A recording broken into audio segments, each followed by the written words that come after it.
नमस्कार, मैं रजत मिश्रा आज की कक्षा में आप सभी का स्वागत करती हूँ। हम पढ़ रहे थे क्रिया और क्रिया के अंतर्गत आज हम देखेंगे संयुक्त क्रिया। सबसे पहले देखते हैं इसकी परिभाषा।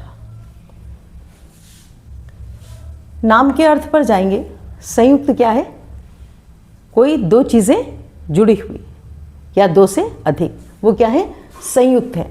तो संयुक्त क्रिया की परिभाषा क्या है कि जब कोई वाक्य ऐसा जिसमें कि दो क्रियाओं का योग हमको दिखाई दे, दो क्रियाएं जुड़ी हुई हमको दिखाई दे, दो क्रियाओं के योग से वो वाक्य बन रहा हो, वहाँ क्या है? संयुक्त क्रिया दिखाई देती है। तो क्या परिभाषा होगी कि दो क्रियाओं के योग से बनती हैं और क्रिया का मुख्य अर्थ केवल पहली क्रिया के द्वारा बताया जाता है। ये बात बहुत महत्वपूर्ण है, ध्यान रखने वाली, कि जब संयुक्त क्रिया है तो उसमें जो पहली क्रिया है वही क्या है? मुख्य क्रिया है, और दूसरी क्या है? उसके साथ जुड़ी हुई है। लेकिन अब दूसरा प्रश्न ये है कि अगर वो मुख्य क्रिया है तो दूसरी क्रिया का वहाँ पर क्या अर्थ है और किस वजह से वो वहाँ पर है। दो क्रियाएं हैं।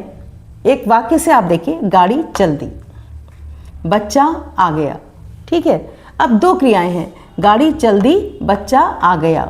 अब दूसरी क्रिया के अर्थ को आप देखिए, गाड़ी चल दी। अब चलने मतलब से मतलब है चलना और दी का मतलब है देना। तो ऐसा नहीं है कि गाड़ी चली और फिर गाड़ी दे दी गई, ऐसा नहीं है। इसका अर्थ यहाँ पर क्या है? स्टार्ट हो जाना, गाड़ी चल दी। ऐसे ही बच्चा आ गया, इसका मतलब भी ये नहीं है कि बच्चा आया और फिर चला गया। बच्चा आ गया मतलब आ चुका है अब वो। तो दूसरी क्रिया जो है यहाँ पर, इसका उद्देश्य क्या रहता है?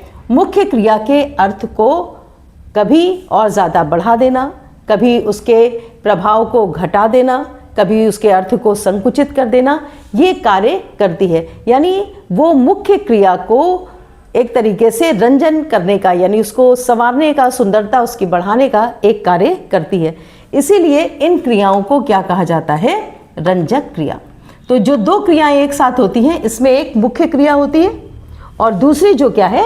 रंजक क्रिया होती है। तो जैसे गाड़ी चल दी, इस वाक्य में चल जो है वो क्या है? मुख्य क्रिया है, चलना मुख्य क्रिया है गाड़ी का, और दी जो है वो क्या है? रंजक क्रिया है। तो संयुक्त क्रियाओं में दो क्रियाओं का योग होता है, मुख्य क्रिया और रंजक क्रिया। रंजक क्रिया का कार्य केवल इतना है कि वो इसको रंजन करने का, उसको उसके रूप को कभी बढ़ा देने का, कभी उसे घटाने का, या कभी उसके अर्थ को संकुचित कर देने का कार्य बस केवल करती है। तो ये कहलाती है रंजक क्रिया। एक क्रिया मुख्य क्रिया और दूसरी रंजक क्रिया।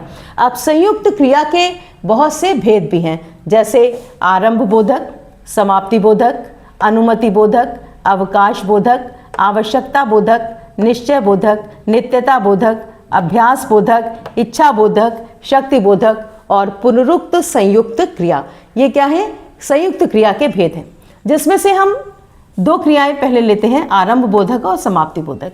ये सब केवल प्रयोग के आधार पर इनके भेद बता दिए गए हैं कि जैसा वाक्य में अर्थ निकलता है उसी आधार पर क्रिया का भेद हो जाता है। जैसे आरंभ बोधक है, अब कोई वाक्य ऐसा जिसमें क्रिया हमको ऐसा लगे कि क्रिया की शुरुआत हो रही, जैसे वो पढ़ने लगा, वो हंसने लगा, रीता खाना खाने लगी। अब ऐसे वाक्य जिसमें कि क्रियाओं की शुरुआत हमको पता चले कि क्रिया प्रारंभ हो गई, वो सब किसके अंदर आ जाएंगे? आरंभ बोधक।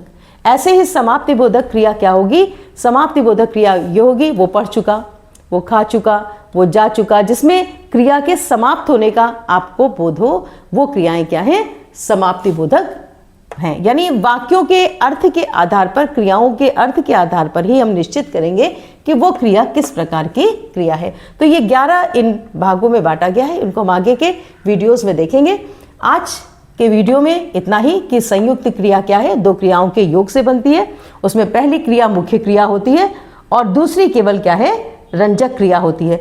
और जो भी परिवर्तन है, यानी प्रत्यय लगाकर कुछ भी परिवर्तन अगर क्रिया में हो रहा होता है तो वो सब रंजक क्रियाओं में होते हैं, ना कि मुख्य क्रिया में। ठीक है, तो ये था संयुक्त क्रिया। हम आशा करते हैं आपको ये वीडियो पसंद आया होगा। ऐसे और वीडियोस के लिए आप चैनल से जुड़े रहें और उसे सब्सक्राइब करें। Thank you.